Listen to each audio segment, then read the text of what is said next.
Yemen ने पलटाई एक और अमेरिकन कार्गो शिप कोई इसे बुरी तरीके से हिट किया है। यमन के हूती विद्रोहियों ने एक नहीं दो नहीं बल्कि कई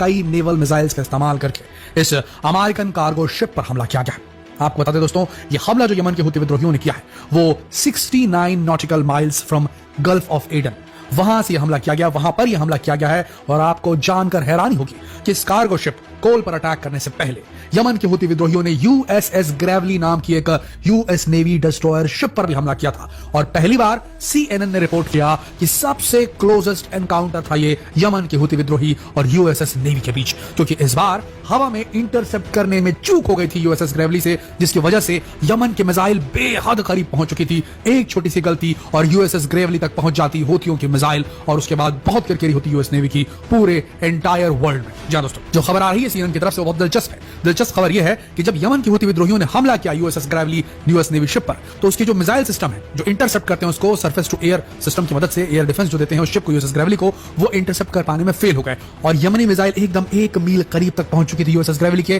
तभी पहली बार इस पूरे कॉन्फ्लिक्ट में पहली बार ऐसा हुआ जब यूएसएस नेवी को निकालना पड़ा अपना क्लोज इन वेपन सिस्टम। जी हां दोस्तों, एक बहुत ही एडवांस्ड वेपन सिस्टम होता है क्लोज इन वेपन सिस्टम, और समझ लीजिए ये आखिरी चाल होती है बचने के लिए दुश्मन के वार से। अगर इससे नहीं बच सके तो सीधे मौत। जी हां दोस्तों, क्लोज इन वेपन सिस्टम उस वेपन सिस्टम को कहा जाता है किसी सैनिक यानी कि किसी भी ह्यूमन के द्वारा उसे ऑपरेट नहीं किया जाता, कोई सैनिक उसे ऑपरेट नहीं करता। ये ऑटोमेटेड सिस्टम होता है, इसका खुद का एक एआई होता है, आर्टिफिशियल इंटेलिजेंस होता है। इसके अंदर थ्रेट को डिटेक्ट करने की कैपेबिलिटी होती है, किसी भी बाहर से आने वाले प्रोजेक्टाइल को वो आइडेंटिफाई करता है और उसके बाद उसको ट्रैक करके फिर उसके बाद उसको डिस्ट्रॉय करता है। बहुत कम समय होता है क्लोज इन वेपन सिस्टम के रिएक्ट करने के लिए उसके पास, क्योंकि जब बेहद करीब आ जाता है थ्रेट, जब फेल हो जाता है surface to air defence system, तब उस वक्त close in weapon system activate होता है और उसमें एक्चुअली में ऑटोमेटेड मशीन गन्स लगी होती हैं और इन मशीन गन्स के माध्यम से आने वाले थ्रेट को हवा में खत्म करने की कोशिश की जाती है। इस बार यूएसएस ग्रेवली को अपने क्लोज इन वेपन सिस्टम का इस्तेमाल करना पड़ा। सीआईडब्ल्यूएस ने ऑटोमेटेड मशीन गन की फायर से यमनी मिसाइल को शिप तक पहुंचने से रोका, अन्यथा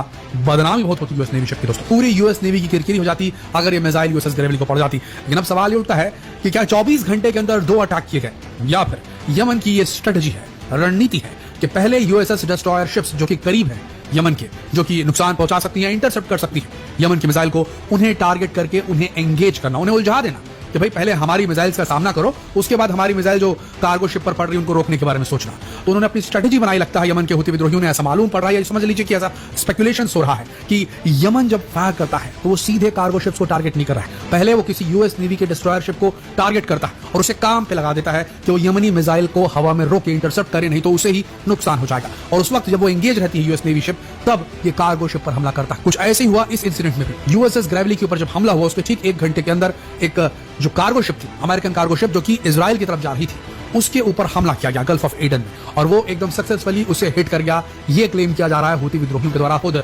याह्या सारी जो यमनी आर्म्ड फोर्स के जो स्पोक्स पर्सन याह्या सारी, उन्होंने टेलीवाइज्ड इंटरव्यू के दौरान ये सारी बात बताई और ये भी बताया कि यूएसएस ग्रेवली को हमने डायरेक्ट हिट किया। हालांकि उनका क्लेम था, हूती विद्रोहियों का एक क्लेम था कि उन्होंने यूएसएस ग्रेवली को हिट कर दिया, जबकि सीएनएन ने कंफर्म किया कि हिट नहीं हुआ है, उसे हिट होने के जस्ट पहले ही इंटरसेप्ट कर लिया गया क्लोज इन वेपन सिस्टम के द्वारा। पर हाँ, सीएनएन ने यह माना है कि अब तक का सबसे क्लोजेस्ट एनकाउंटर था। कहने का मतलब ये कि यमन की मिसाइल इतने करीब पहली बार आई है यूएसएस शिप के, ये सबसे बड़ी बात है। और दोस्तों, इससे आप अंदाजा लगा सकते हैं किस तरीके से सोची समझी रणनीति के तहत यमन के हूती विद्रोही काम करते हैं। उन्हें मालूम है कि उनके ड्रोन्स पर हमला किया जाएगा, उन्हें मालूम है कि जब वो अपने रॉकेट्स को, अपने मिसाइल्स को, एंटी शिप मिसाइल्स को रेडी करेंगे लॉन्च के लिए, उस वक्त उनके ऊपर जो रिकनेसेंस ड्रोन्स उड़ रहे हैं, देखिए एयर सर्वेलेंस रखी जा रही है पूरी तरीके से यमन के ऊपर।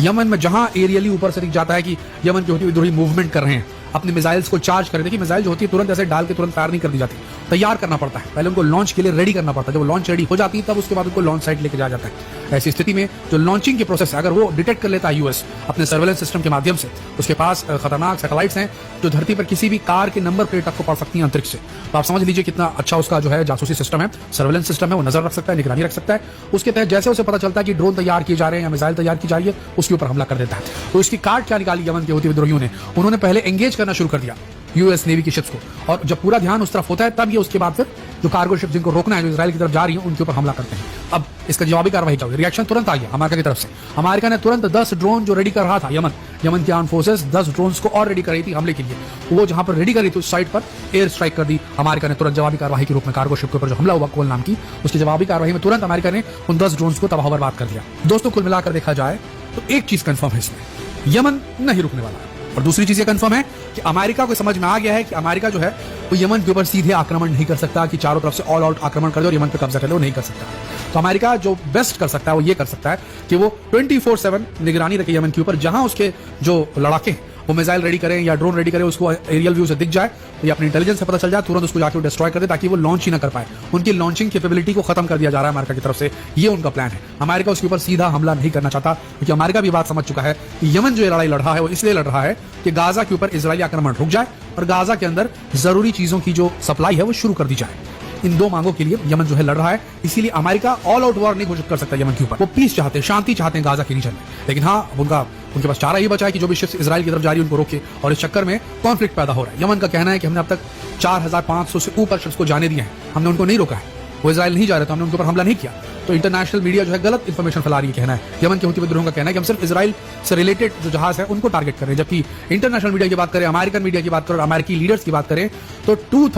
2/3 शिप्स जो उस एरिया से निकल रहे हैं उन सब के ऊपर हमला कर रहा है